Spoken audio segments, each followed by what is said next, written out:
अब हम देखेंगे नियम की शर्तें। मात्रा व गुण में समानता। उपभोग की जाने वाली वस्तु की सभी इकाइयों की मात्रा या गुण समान होने चाहिए।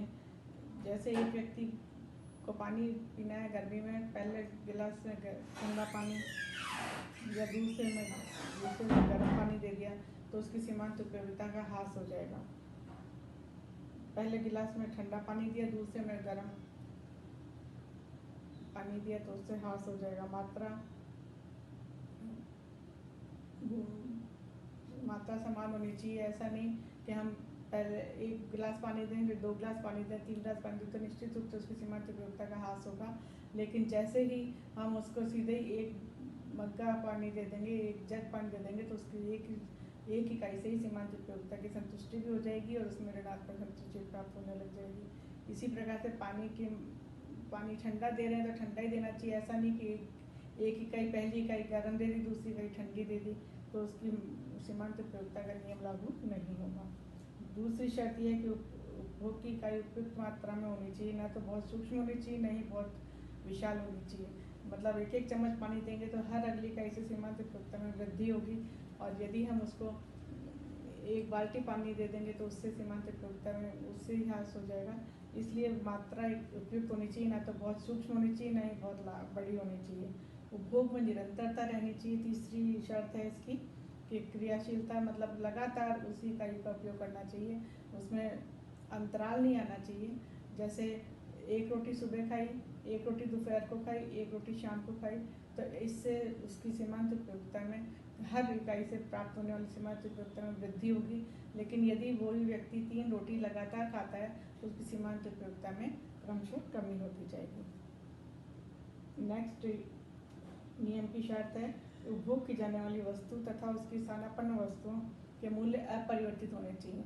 मतलब उपभोक्ता जितने भी इकाइयों का उपयोग करता है, 1, 2, 3, 4, 5, उसकी मूल्य अपरिवर्तित रहना चाहिए। मूल्य में कमी या वृद्धि नहीं होनी चाहिए। यदि मूल्य में कमी या वृद्धि होगी तो ये नियम लागू नहीं होगा।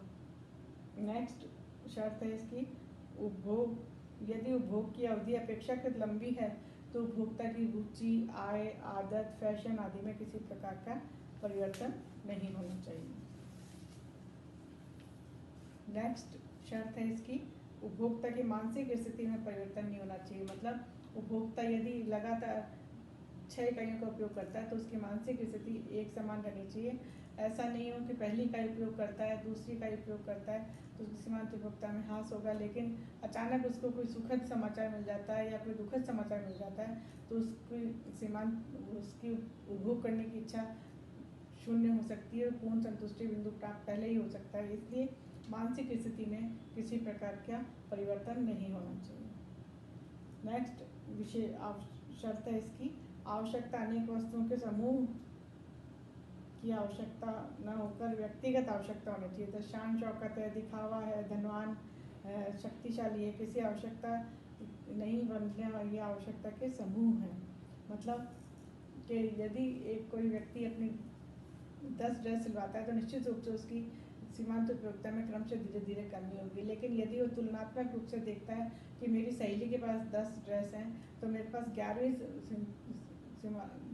11 होनी चाहिए, तो वो 11 तक उसकी सीमांत उपयोगिता में क्रमशः ह्रास नहीं होगा, बढ़ती रहेगी। इस प्रकार से आवश्यकता अनेक वस्तुओं का समूह है, न कि आवश्यकता के रूप में। नेक्स्ट शर्त है इसकी, उपभोग के स्थान पर परिवर्तन नहीं होना चाहिए। मतलब उपभोक्ता जितने भी इकाइयों का उपयोग करता है उसके स्थान में परिवर्तन नहीं होना चाहिए। यदि वो आज राजस्थान में है, गर्मी का मौसम है, कंबल और रजाई का कोई सीमांत उपयोगिता उसकी ऋणात्मक होगी, लेकिन जैसे ही कल वो यदि हिल स्टेशन में पहुंच जाता है तो उसकी सीमांत उपयोगिता में वही कंबल रजाई सीमांत उपयोगिता में वृद्धि होगी, ह्रास नहीं होगा। इसलिए स्थान में किसी प्रकार का परिवर्तन नहीं होना चाहिए। फिर अंतिम शर्त है इसकी, यह नियम सुखमय अवस्था में लागू होता है, दुखमय अवस्था में लागू नहीं होता है। एक व्यक्ति के चोट लग गई है, उसके खून की कमी पड़ गई है, तो उसको यदि हम खून की बोतल चढ़ाते हैं प्रथम, द्वितीय, तृतीय, तो हर अगली इकाई से प्राप्त होने वाली सीमांत उपयोगिता में वृद्धि होगी, ह्रास नहीं, क्योंकि ये दुखमय अवस्था है, सुखमय अवस्था नहीं है। ये थी इस नियम की शर्तें। इन नियमों के, इन शर्तों के रहते हुए ये नियम लागू हो सकता है, अन्यथा ये नियम लागू क्रियाशील नहीं होगा। धन्यवाद।